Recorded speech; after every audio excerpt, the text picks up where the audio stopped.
రఘునందన్ రావు గారి కమలం గుర్తుకు ఓటేస్తామని చెప్పేసి తెలియజేస్తా ఉన్నారు. వాళ్ళందరికీ శిరస్సు వంచి నమస్కారాలు తెలియజేస్తూ మరి ఎట్లాగో మనకు గెలుస్తున్నామని చెప్పేసి రెట్టింపు ఉత్సాహం ఉండాలి.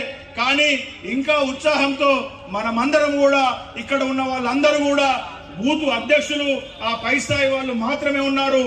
ఇక్కడ బీజేపీ కరుడు కట్టిన కాషాయ హిందూ బంధువులు ఉన్నారు.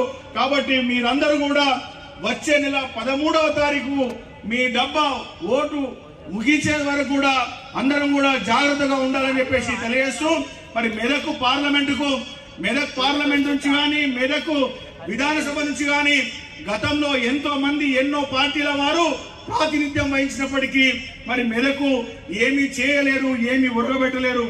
ఇంతకుముందు గతంలో చెప్పినట్టు మరి మెదక్ పార్లమెంటుకు మరి నరేంద్ర మోడీ గారు మెదక్ పార్లమెంట్ నుంచి ఎమ్మెల్యే లేకున్నా, ఎంపీ లేకున్నా, జడ్పీటీసీ